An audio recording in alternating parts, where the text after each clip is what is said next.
আফগানিস্তান দক্ষিণ এশিয়ার একটি দেশ। এর আয়তন ৬,৫২,৮৬৭ বর্গ কিলোমিটার। আয়তনের দিক দিয়ে এটি বাংলাদেশের থেকে ৪ গুণ বড়, তবে জনসংখ্যা মাত্র ৪ কোটি। এটি এমন একটি দেশ যেখানে আমেরিকা, রাশিয়ার মতো শক্তিশালী দেশ হেরে গেছে। তাই এ দেশকে বলা হয় পরাশক্তিদের কবরস্থান। সম্প্রতিকালে আফগানিস্তান ও পাকিস্তানের মধ্যে সংঘর্ষ সৃষ্টি হয়েছে। এ পরিস্থিতিতে সর্বাত্মক যুদ্ধ হতে পারে বলে ধারণা করছে অনেকে। আজকের এই পর্বে আমরা জানব অপ্রতিরোধ্য দেশ আফগানিস্তান সম্পর্কে। আফগানিস্তান শব্দটির অর্থ আফগান জাতির দেশ। এর সরকারি নাম ইসলামী আমিরাত আফগানিস্তান। এর পশ্চিমে ইরান, উত্তরে তুর্কমেনিস্তান, উজবেকিস্তান ও তাজিকিস্তান এবং উত্তর পূর্বে চীন এবং পূর্বে ও দক্ষিণে পাকিস্তান অবস্থিত। আফগানিস্তান একটি রুক্ষ এলাকা, যার অধিকাংশ এলাকা পর্বত ও মরুভূমি আবৃত। শুধু পার্বত্য উপত্যকা এবং উত্তরের মরুভূমিতে গাছপালা দেখা যায়।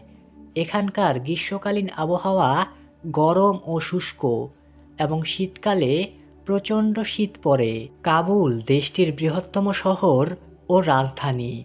দেশটির মুদ্রার নাম আফগানি এবং সরকারি ভাষা পশতু। আফগানিস্তান প্রাচীনকাল থেকেই এশিয়ার একটি গুরুত্বপূর্ণ অঞ্চল হিসেবে পরিচিত।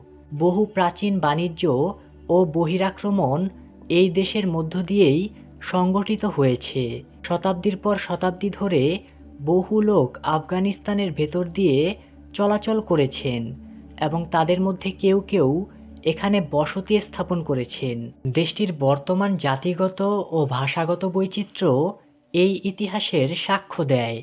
আফগানিস্তানে বসবাসরত সবচেয়ে বড় জনগোষ্ঠী হল পশতুন জাতি। এরা আগে আফগান নামেও পরিচিত ছিল, তবে বর্তমানে আফগান বলতে কেবল পশতুন নয়, বরং জাতি নির্বিশেষে রাষ্ট্রের সকল নাগরিককেই বোঝায়।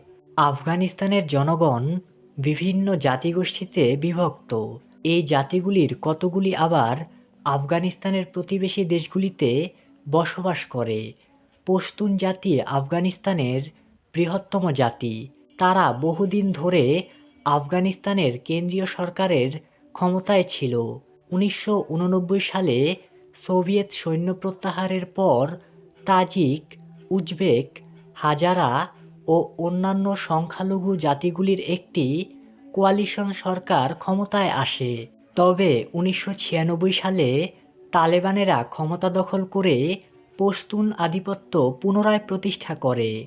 ২০০১ সালের শেষে তালেবানদের পতনের পর দেশটির প্রধান প্রধান জাতিগত সম্প্রদায়গুলি সরকারি ক্ষমতা অংশীদারি করার সিদ্ধান্ত নেয়।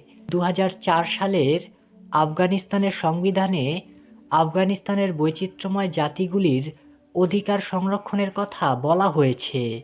উদাহরণস্বরূপ, এতে সংখ্যালঘুদের যথেষ্ট ভাষাগত স্বাধীনতা দেয়া হয়েছে।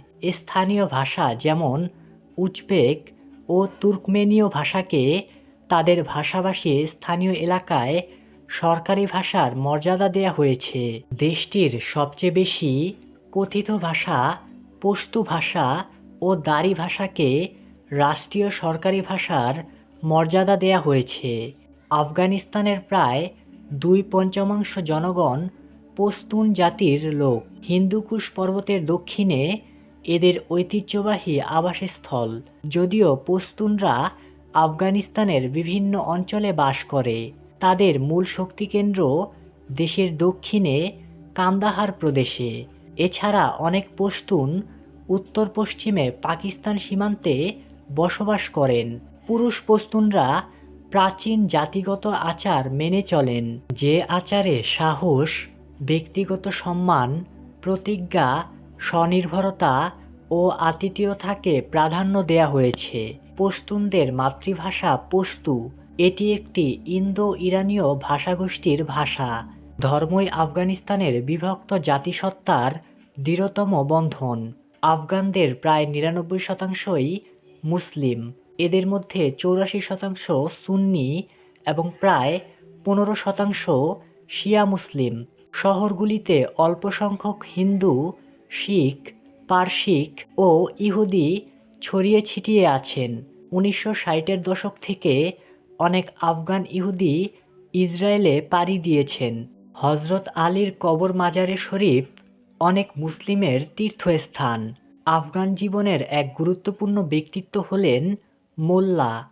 যে কোনো পুরুষ যিনি কুরআন শরীফ মুখস্থ বলতে পারেন তিনি মোল্লা হওয়ার যোগ্য। মোল্লারা শুক্রবারের প্রার্থনা, বিয়ে ও দাফন কাজ পরিচালনা করেন। মোল্লারা মানুষদের ইসলামের বিধিবিধান শিক্ষা দেন।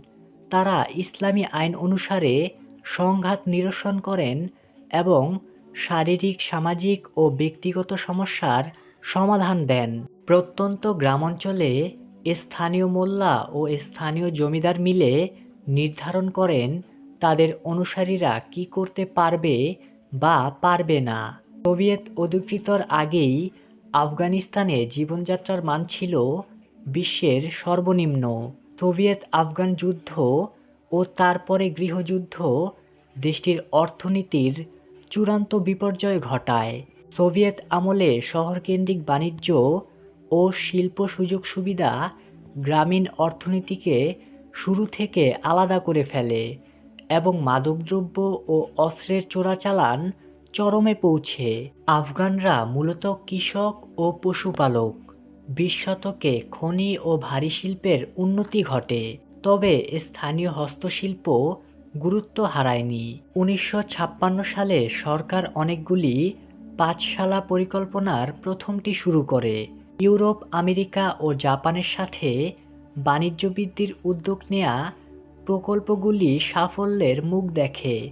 অন্যান্য বড় দেশের সহায়তায় আফগানিস্তান রাস্তা, বাঁধ, জলবিদ্যুৎ প্রকল্প, বিমানবন্দর, কারখানা ও সেচ নেটওয়ার্ক গড়ে তুলতে সক্ষম হয়।